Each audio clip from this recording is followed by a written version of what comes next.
Hello दोस्तों, स्वागत है आप सबका हमारे YouTube चैनल स्टेनो पूल में।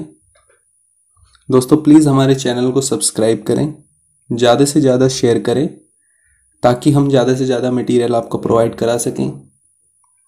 अगर आपको वीडियो पसंद आती है तो लाइक करें और अपना एक्सपीरियंस हमारे साथ शेयर करें कि आपको वीडियो कैसी लगी। इसके लिए आप कमेंट बॉक्स में कमेंट कर सकते हैं। तो दोस्तों आज की जो डिक्टेशन है, be ready for it. 5 seconds. Start. Ladies and gentlemen, I am happy to be here to inaugurate the World Conference of Mental Health being organized by the World Federation for Mental Health in partnership with Caring Foundation and other institutions. Before me are 1000 delegates participating in this conference. I would particularly like to welcome the 300 odd international delegates who are representing about 50 countries. I understand the World Congress is taking place in India and in fact in South Asia for the first time.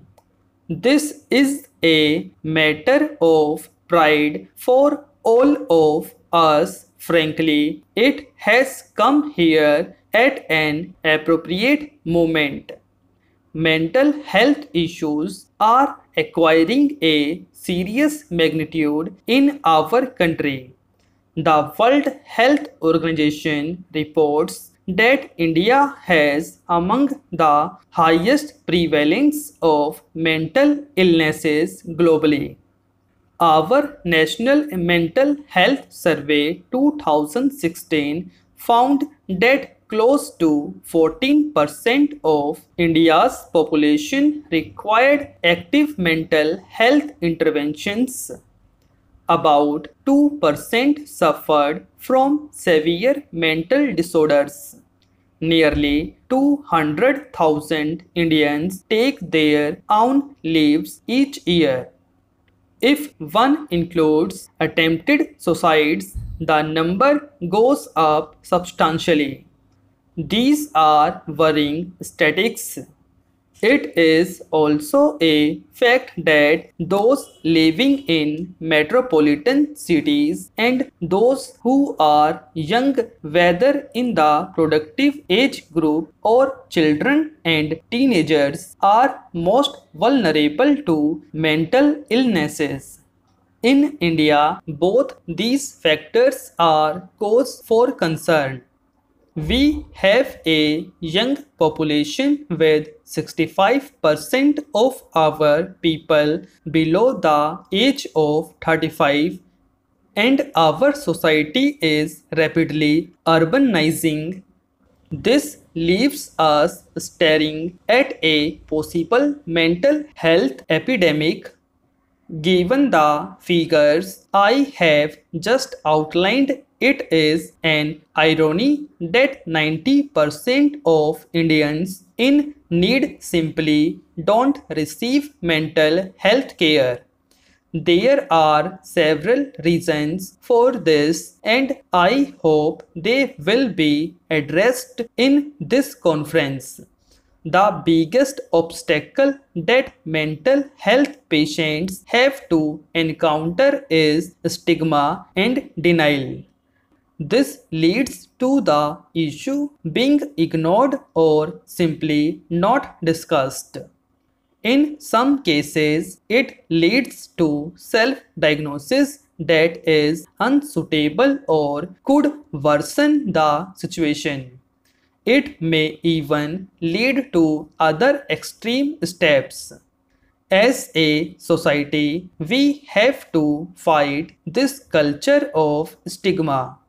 We need to talk about mental health issues and treat ailments such as depression and stress as disease that can be curbed, not as guilty secrets that must be pushed under the carpet. In this context, I am glad that advocacy and awareness are important components of the Government of India's National Mental Health Program. This program is building 22 centers of excellence in the field of mental health. In parallel, the district mental health program has already covered 517 of the approximately 650 districts in India. It is taking the conversation about mental health to the grassroots of our society. To spread awareness, it is important to build partnerships between the public and private sectors and between the government and civil society organizations. It would also be valuable to stitch together community support networks. In some measure, these can fill the gap being created by the gradual breakdown of the traditional joint family system, especially in our big cities. Sometimes this results in young people being left with the impression that they have no one to speak to, no sounding board, and no informal counselor. This could then become the first step towards depression. A second major gap in combating the mental health challenge is that of human resources. India is a country with 1.25 billion people but just 700,000 doctors, less than 1 million. In the field of mental health, the scarcity is even more acute. There are only about 5,000 physiotherapists and less than 2,000 clinical psychologists in our country.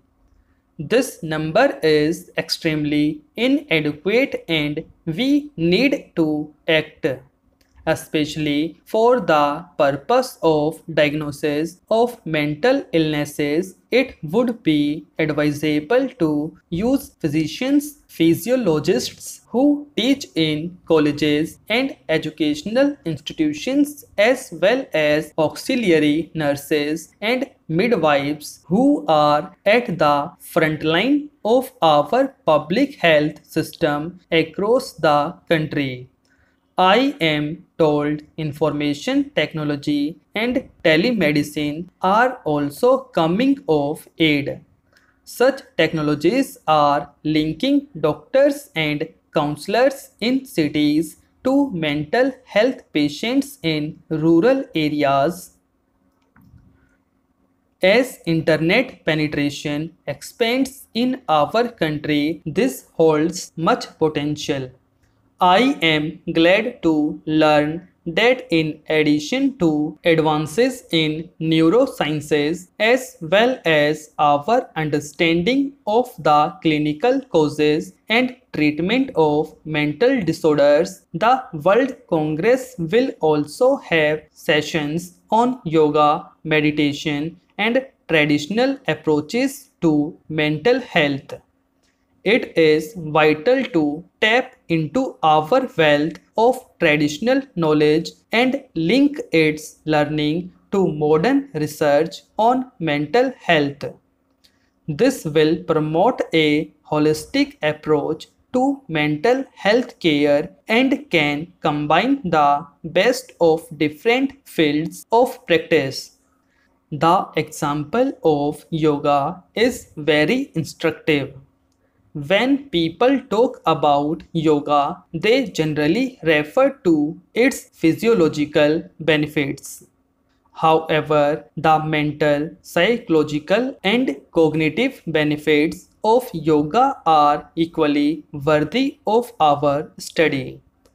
I look forward to receiving feedback on the deliberations of the special session planned on the role of yoga in battling anxiety and depression and in preventing the onset of mental health problems. In conclusion, I would like to re-emphasize that India's mental health challenge is capturing a society in multiple transitions. From traditional disease, it is gradually non-communicable disease that are emerging as a major threat to our people and their well-being. This is part of a worldwide trend, and many non-communicable diseases are either rooted in or associated with mental health issues. All of that invests this World Congress with urgency.